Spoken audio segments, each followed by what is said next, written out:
इस्रायलने Gaza शहरात मोठी लष्करी कारवाई करण्याची तयारी सुरू केली आहे। गुरुवारी शहरात अनेक ठिकाणी धुराचे लोट दिसून आले।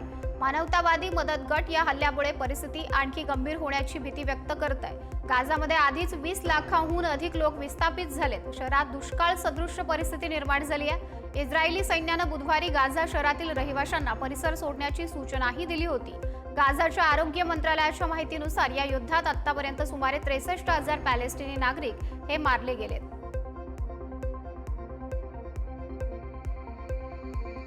रशियाने युक्रेनची राजधानी कीववर केलेल्या मोठ्या ड्रोन आणि क्षेपणास्त्र हल्ल्यानंतर आज बचाव कार्य सुरू राहिलं। या हल्ल्यात युरोपियन युनियनच्या राजनैतिक कार्यालयांनाही लक्ष्य करण्यात आलंय। अधिकाऱ्यांनी दिलेल्या माहितीनुसार या हल्ल्यात किमान 17 लोकांचा मृत्यू झालाय तर 48हून अधिक जण जखमी झालेत।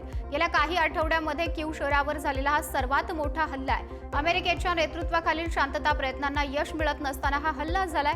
या हल्ल्यामुळे कीव शहरातील सर्व 10 जिल्ह्यांमधील किमान 33 ठिकाणं थेट बाधित झाली आहेत। मृतांचा आकडा हा आणखी वाढण्याची सुद्धा शक्यता आहे। सिरियातील संघर्षग्रस्त स्वेदा शहरात मदत पोहोचली आहे। गेल्या महिन्यात सिरियामध्ये झालेल्या हिंसाचारानंतर देशाच्या दक्षिणेकडील स्वेदा शहरात पहिल्यांदा मदत सामग्री घेऊन एक मोठा ताफा दाखल झाला। हा ताफा दमास्कम येथील मुख्य महामार्गाने शहरात पोहोचलाय। जुलैच्या मध्यापासून सरकार समर्थक आणि स्थानिक बदाऊन जमातींचे सैनिक आणि देशातील ड्रूज अल्पसंख्याक यांच्यात जोरदार संघर्ष झाला। स्वेदा येथील आरोग्य व्यवस्था गंभीर संकटात आहे आणि अत्यावश्यक औषधं आणि जीवनावश्यक वस्तूंचाही मोठा तुटवडा आहे, असं संयुक्त राष्ट्रसंघाचे सिरियातील मानवतावादी समन्वयक ॲडम अब्देल मौला यांनी सांगितलंय। इराणचे चलन रियाल अमेरिकन डॉलरच्या तुलनेत गुरुवारी विक्रमी निच्चांकी पातळीवर पोहोचले। युरोपियन देशांनी इराणच्या अणु कार्यक्रमावर पुन्हा संयुक्त राष्ट्रांचे निर्बंध लादण्याची प्रक्रिया सुरू करण्याची शक्यता आहे। याचाच परिणाम चलनावर होण्याची शक्यता आहे। या स्नॅपबॅक निर्बंधामुळे इराणच्या अर्थव्यवस्थेवर मोठा दबाव येण्याची शक्यता आहे। हे निर्बंध लागू झाल्यास इराणच्या परदेशातील मालमत्ता गोठवल्या जातील, शस्त्रांचे व्यवहार थांबतील आणि त्यांच्या क्षेपणास्त्र कार्यक्रमावरही मर्यादा येतील। सध्या एक अमेरिकन डॉलरची किंमत 10 लाखांपेक्षा जास्त रियाल झाली आहे। इंडोनेशियामध्ये खासदारांना मिळणाऱ्या भरमसाठ भत्त्यांविरोधात विद्यार्थी आणि कामगारांनी जोरदार निदर्शनं केली आहेत। शेकडो विद्यार्थ्यांनी संसदेकडे जाण्याचा प्रयत्न केला, मात्र पोलिसांनी त्यांना पांगवण्यासाठी अश्रुधुराच्या नळकांड्या फोडल्या। यामुळे रस्त्यांवर धूरच धूर पसरला आणि परिसराला युद्धभूमीचं स्वरूप आलं। इंडोनेशियातील सर्व 580 खासदारांना त्यांच्या वेतनाशिवाय दरमहा 50 दशलक्ष रुपयांचा घर भत्ता मिळत असल्याचं उघड झालंय, ज्यामुळे लोकांमध्ये तीव्र संताप सुद्धा आहे। बोलिव्हियातील प्रमुख विरोधी नेते लुईस फर्नांडो कामासो यांना घरातच नजर कैदेत ठेवण्याचे आदेश देण्यात आलेत। काल 2 वर्ष 8 महिन्यांच्या तुरुंगवासानंतर हे आदेश देण्यात आलेत। सांता क्रूज प्रांताचे गव्हर्नर असलेल्या कामासो यांना 2019 मधील एव्हो मोरालेस यांच्या विवादित निवडणुकीतील हिंसक निदर्शनांशी संबंधित 2 खटल्यांमध्ये तुरुंगवास सुनावण्यात आला होता। मंगळवारी पहिल्या खटल्यात आणि काल दुसऱ्या खटल्यात त्यांना घरातच नजर कैदेत ठेवण्याचा निर्णय झालाय, ज्यामुळे ते पुन्हा गव्हर्नर पदाचं कामकाज करू शकतील। हा निर्णय उद्यापर्यंत अंमलात येण्याची शक्यता आहे। हाँगकाँगच्या अधिकाऱ्यांनी दहशतवादी हल्ल्याला तोंड देण्यासाठी मोठ्या प्रमाणावर मॉक ड्रिल आयोजित केला। या सरावाचा उद्देश शहरात होऊ शकणाऱ्या हल्ल्यांचा सामना करण्यासाठी सुरक्षा यंत्रणांची तयारी तपासणं हा होता। या सरावात हेलिकॉप्टर, स्पीड बोट्स आणि विविध प्रकारच्या रोबोट्सचा वापर करण्यात आला। या रोबोट्सचा वापर बॉम्ब शोधण्यासाठी आणि आग विझवण्यासाठी करण्यात आला। या सरावात 500हून अधिक अधिकारी आणि 200 सामान्य नागरिक सुद्धा सहभागी झाले होते। ही कवायत यशस्वी झाल्याचं अधिकाऱ्यांनी सांगितलंय। चीनच्या जुवाई विमानतळानं आंतरराष्ट्रीय मालवाहतुकीसाठी तात्पुरती मंजुरी मिळवली आहे। इलेक्ट्रॉनिक वस्तूंनी भरलेला पहिला मालवाहू विमान व्हिएतनामला रवाना झालाय, ज्यामुळे जुवाई विमानतळाचा आंतरराष्ट्रीय मालवाहतूक पोर्ट म्हणून वापर सुरू झाला। जागतिक स्तरावर संरक्षणवादाचं वातावरण वाढत असताना चीन वेगानं जागतिक पुरवठा साखळीमध्ये स्वतःला अधिक एकत्रित करतोय। गेल्या काही वर्षांपासून चीननं अनेक लहान शहरांमध्ये सुद्धा आंतरराष्ट्रीय मालवाहतूक विमानसेवा सुरू केली आहे, ज्यामुळे पुरवठा साखळी अधिक मजबूतही बनली आहे। पंतप्रधान नरेंद्र मोदी आणि चीनचे अध्यक्ष शी जिनपिंग 31 ऑगस्टला चीनमध्ये एससीओ शिखर परिषदेदरम्यान भेटणार आहेत. 2020 मध्ये झालेल्या गलवान संघर्षानंतर दोन्ही नेत्यांमधील ही दुसरी औपचारिक भेट असेल. या भेटीदरम्यान जिनपिंग यांच्या व्यतिरिक्त पंतप्रधान मोदी, रशियाचे राष्ट्राध्यक्ष व्लादिमीर पुतीन आणि अनेक मध्य आशियाई देशांच्या नेत्यांनाही भेटतील. मोदी जिनपिंग भेटीत सीमावादावर पुन्हा एकदा चर्चा होण्याचीही शक्यता आहे. भारताला युक्रेन युद्धानंतर रशियाकडून सवलतीच्या दरात कच्चं तेल पुरवलं जातंय. त्यामुळे 2022 पासून भारताच्या 17 अब्ज डॉलरची बचत झाली असल्याचा अंदाज व्यक्त करण्यात येतोय. रशियाकडून तेल खरेदी करणं सुरू ठेवलं म्हणून अमेरिकेनं कालपासून 25% दंडात्मक शुल्काची अंमलबजावणी सुरू केली आहे. त्यामुळे भारताला आता अमेरिकेत निर्यात करायची असल्यास किमान 50% शुल्क मोजावं लागणार आहे. स्मार्टफोन, लॅपटॉप, संगणक, काही इलेक्ट्रॉनिक्स वस्तू आणि औषधांना यातून तुर्तास वगळलं गेलंय. अमेरिकेने जबर शुल्कवाढ केली म्हणून भारताला तातडीनं तेल खरेदी थांबवता येणार नाही. अमेरिकेमधील मॅसॅच्युसेट्स राज्यात क्रॅनबेरी शेतीचं पुनरुज्जीवन केलं जातंय. राज्यात क्रॅनबेरी शेतीला आता वेट्सलँड्स अर्थात दलदलीच्या भूभागात रूपांतरित केलं जातंय. अनेक शेतकरी कमी दरामुळे आणि वाढत्या उत्पादन खर्चामुळे हा व्यवसाय सोडून देतात. शेतकऱ्यांना हवामानातील बदलांमुळे येणाऱ्या समस्यांचाही सामना करावा लागतोय. अशा परिस्थितीत पारंपरिक शेतीऐवजी पर्यावरणपूरक पर्यायांचा अवलंब केला जातोय. दरम्यान वेट्सलँड्स परिसरामधील पाणी शुद्ध करण्याचं, वादळामुळे होणारं नुकसान कमी करण्याचं आणि वन्यजीवांना अधिवास देण्याचं महत्त्वाचं काम करत आहे. अमेरिकेतील मिनियापोलिस शहरात एका चर्चमध्ये गोळीबार झाला. गोळीबारात 2 मुलांचा मृत्यू झालाय. 17 जण जखमी झाल्याची माहिती आहे. चर्चमध्ये सामूहिक प्रार्थनेदरम्यान गोळीबार झाला होता. हल्लेखोरानं खिडक्यांमधून गोळ्या झाडल्या होत्या. हल्ल्यानंतर हल्लेखोर ब्रायन ओहारा यानं स्वतःला गोळ्या झाडत आत्महत्या केली आहे. या हत्यामागचा हेतू अद्याप कळू शकलेला नाही. मात्र हल्लेखोराची आई स्वतः या चर्चमध्ये काम करायची. या घटनेमुळे संपूर्ण शहरामध्ये शोककळाही पसरली आहे. दक्षिण कोरियाचा पॉप स्टार साय कायद्याच्या कचाट्यात अडकलाय. औषध कायद्याचं उल्लंघन केल्याप्रकरणी पोलिसांनी त्याची चौकशी करायला सुरुवात केली आहे. प्रत्यक्ष रुग्णालयात न जाता त्यानं तृतीय पक्षांकडून प्रिस्क्रिप्शनची औषधं मागवली होती असा त्याच्यावर आरोप आहे. साय आणि डॉक्टरच्या चौकशीला पोलिसांनी सुरुवात केली आहे. अवैध पद्धतीनं औषधे मिळवल्याच्या आरोपांखाली त्याच्यावर गुन्हा दाखल करण्यात आला. सायच्या पी नेशन या कंपनीनं याबाबत स्पष्टीकरण दिलंय. झोपेच्या गोळ्या दुसऱ्या व्यक्तीकडून मागवणं ही असून सायने त्याबद्दल माफी सुद्धा मागितली आहे. जम्मू काश्मीरमध्ये सुरू असलेल्या मुसळधार पावसामुळे चिनाब नदीच्या पाणी पातळीत मोठी वाढ झाली आहे. खबरदारीचा उपाय म्हणून रियासी येथील सलाल धरणाचे दरवाजे उघडण्यात आलेत. सततच्या पावसानं चिनाब नदी धोक्याच्या पातळीच्या वर वाहतीये.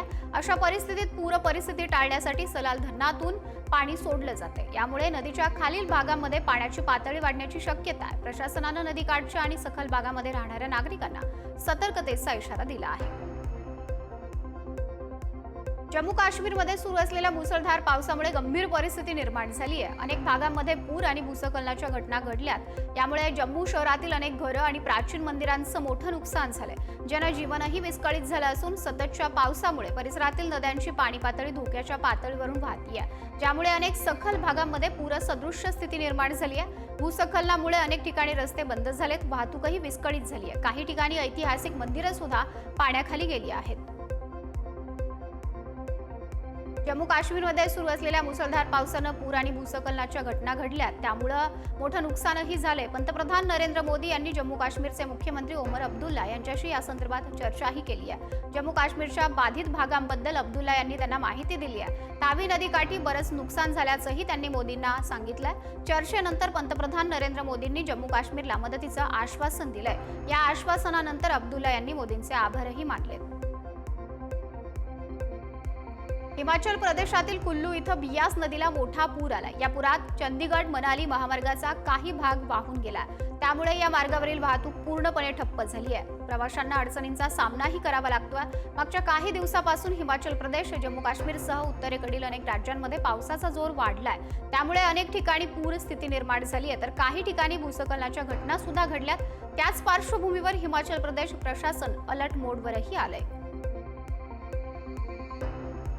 पंजाबमधील अनेक भागांत मुसळधार पाऊस आणि पुरानं परिस्थिती गंभीर झाली आहे. अमृतसरमध्येही अनेक गावं पाण्याखाली गेली आहेत. अशा परिस्थितीत भारतीय लष्करानं बचाव कार्यासाठी अटॉर ह्या खास वाहनाचा वापर सुरू केलाय. अटॉर N 1200 हे एक वाहन कुठल्याही भूभागावर चालू शकतं. तसंच हे वाहन पाण्यावर सहजपणे तरंगू शकतं आणि अत्यंत दुर्गम भागातही काम करू शकतं. चिखल, दलदलीचा प्रदेश, बर्फ किंवा पाण्यानं भरलेले भाग अशा कठीण परिस्थितीतही हे वाहन प्रभावीपणे बचाव कार्य करण्यास सक्षम आहे. त्यामुळे पूरग्रस्त भागातून लोकांना सुरक्षितपणे बाहेर काढणं आणि मदत पोहोचवणं सोपं झालंय.